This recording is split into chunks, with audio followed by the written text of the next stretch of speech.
My name's Ed Snowden. I'm 29 years old. I work for Booz Allen Hamilton as an infrastructure analyst for NSA in Hawaii. What are some of the positions that you held previously within the intelligence community? I've been a systems engineer, systems administrator, senior advisor for the Central Intelligence Agency, solutions consultant, and a telecommunications information systems officer.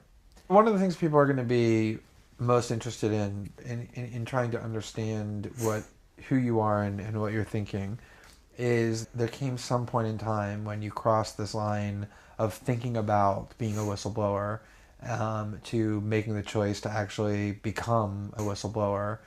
Walk people through that decision-making process. When you're in positions of privileged access, like a systems administrator for these sort of intelligence community agencies, you're exposed to a lot more information on a broader scale than the average employee. And because of that, you see things that may be disturbing, but over the course of a normal person's career, you'd only see one or two of these instances. When you see everything, you see them on a more frequent basis. And you recognize that some of these things are actually abuses. And when you talk to people about them in a place like this, where this is the normal state of business, people tend not to take them very seriously and move on from them. But over time, that awareness of wrongdoing sort of builds up, and you feel compelled to talk about it. And the more you talk about it, the more you're ignored, the more you're told it's not a problem. Until eventually you realize that these things need to be determined by the public, not by somebody who was simply hired by the government. Talk a little bit about how the American surveillance state actually functions. Does it target the actions of Americans? NSA and the intelligence community in general is focused on getting intelligence wherever it can, by any means possible, that it believes on the grounds of sort of a self-certification that they serve the national interest. Originally, we saw that focus very narrowly tailored as foreign intelligence gathered overseas. Now, increasingly, we see that it's happening domestically. And to do that, the NSA specifically, targets the communications of everyone. It ingests them by default. It collects them in its system, and it filters them, and it analyzes them, and it measures them, and it stores them for periods of time, simply because that's the easiest, most efficient, and most valuable way to achieve these ends. So while they may be intending to target someone associated with a foreign government or someone that they suspect of terrorism, they're collecting your communications to do so. Any analyst at any time can target anyone, any selector anywhere. Where those communications will be picked up depends on the range of the sensor networks and the authorities that that analyst is empowered with. Not all analysts have the ability to target everything, but I, sitting at my desk, certainly had the authorities to wiretap anyone, from you or your accountant to a federal judge to even the president if I had a personal email. One of the extraordinary parts about this episode is that usually whistleblowers do what they do anonymously and take steps to remain anonymous for as long as they can, which they hope often is forever. You, on the other hand, have decided to do the opposite, which is to declare yourself openly as the person behind these disclosures. Why did you choose to do that? I think that the public is owed an explanation of the motivations behind the people who make these disclosures that are outside of the democratic model. When you are subverting the power of government, that's a fundamentally dangerous thing to democracy. And if you do that in secret consistently, as the government does when it wants to benefit from a secret action that it took, it'll kind of give its officials a mandate to go, hey, tell the press about this thing and that thing, so the public is on our side. But they rarely, if ever, do that when an abuse occurs. That falls to individual citizens, but they're typically maligned. It becomes a thing of these people are against the country, they're against the government. But I'm not. I'm no different from anybody else. I don't have special skills.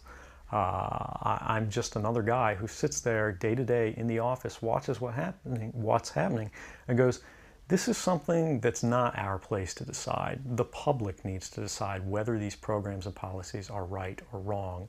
And I'm willing to go on the record to defend the authenticity of them and say, I didn't change these. I didn't modify the story. This is the truth. This is what's happening.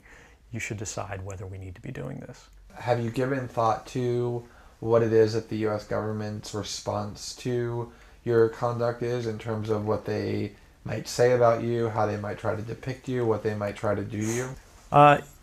Yeah, I could be, rendered by the CIA. I could have people come after me, or any of their third-party partners. They work closely with a number of other nations. Or they could pay off the triads, or any of their agents or assets. We've got a CIA station just up the road in the consulate here in Hong Kong, and I'm sure they're going to be very busy for the next week. And that's a fear I'll live under for the rest of my life, however long that happens to be. You can't come forward against the world's most powerful intelligence agencies and be completely free from risk, because they're such powerful adversaries that no one can meaningfully oppose them. If they want to get you, they'll get you in time. But at the same time, you have to make a determination about what it is that's important to you. And if living unfreely but comfortably is something you're willing to accept, and I think many of us are, it's the human nature. You can get up every day, you can go to work, you can collect your large paycheck for relatively little work against the public interest, and go to sleep at night after watching your shows. But if you realize that that's the world that you helped create, and it's going to get worse with the next generation and the next generation who extend the capabilities of this sort of architecture of oppression, you realize that you might be willing to accept any risk. And it doesn't matter what the outcome is, so long as the public gets to make their own decisions about how that's applied. Why should people care about surveillance? Because even if you're not doing anything wrong, you're being watched and recorded. And the storage capability of these systems increases every year consistently by orders of magnitude, to where it's getting to the point you don't have to have done anything wrong. You simply have to eventually fall under suspicion from somebody, even by a wrong call.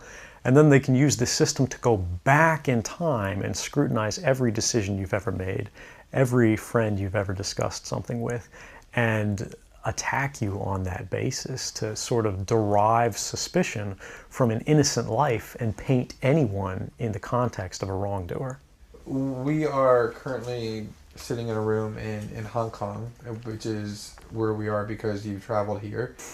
Talk a little bit about why it is that you came here, and specifically there are going to be people who will speculate that what you really intend to do is to defect to the country that many see as the #1 rival of the United States, which is China, and that what you're really doing is essentially seeking to aid an enemy of the United States with which you intend to seek asylum. Can you talk a little bit about that? Sure. So there's a couple assertions in those arguments that are sort of embedded in the questioning of the choice of Hong Kong. The first is that China is an enemy of the United States. It's not. I mean, there are conflicts between the United States government and the Chinese PRC government, but the peoples inherently, we don't care. We trade with each other freely. We're not at war. We're not in armed conflict, and we're not trying to be. We're the largest trading partners out there for each other. Additionally, Hong Kong has a strong tradition of free speech. People think, oh, China, great firewall. Mainland China does have significant restrictions on free speech, but the people of Hong Kong have a long tradition of protesting in the streets, of making their views known. The internet is not filtered here, no more so than any other Western government. And I believe that the Hong Kong government is actually independent in relation to a lot of other leading Western governments. If your motive had been to harm the United States and help its enemies, or if your motive had been personal material gain, were there things that you could have done with these documents to advance those goals that you didn't end up doing? Oh, absolutely. I mean, anybody in the positions of access with the technical capabilities that I had could, suck out secrets, pass them on the open market to Russia. They always have an open door, as we do. I had access to, you know, the full rosters of everyone working at the NSA, the entire intelligence community, and undercover assets all around the world, the locations of every station we have, what their missions are, and so forth. If I had just wanted to harm the U.S., you know, that you could shut down the surveillance system in an afternoon. But that's not my intention, and I think for anyone making that argument, they need to think, if they were in my position, and you know, you live a privileged life, you're living in Hawaii, in paradise, and making a ton of money, what would it to make you leave everything behind? The greatest fear that I have regarding the outcome for America of these disclosures is that nothing will change. People will see in the media all of these disclosures. They'll know the lengths that the government is going to grant themselves powers unilaterally to create greater control over American society and global society. But they won't be willing to take the risks necessarily to stand up and fight to change things, to force their representatives to actually take a stand in their interests. And the months ahead, the years ahead, it's only going to get worse until eventually there will be a time where policies will change, because the only thing that restricts the activities of the surveillance state are policy. Even our agreements with other sovereign governments, we consider that to be a stipulation of policy rather than a stipulation of law. And because of that, a new leader will be elected. They'll flip the switch, say that because of the crisis, because of the dangers that we face in the world, you know, some new and unpredicted threat, we need more authority, we need more power, and there will be nothing the people can do at that point to oppose it, and it'll be turnkey tyranny.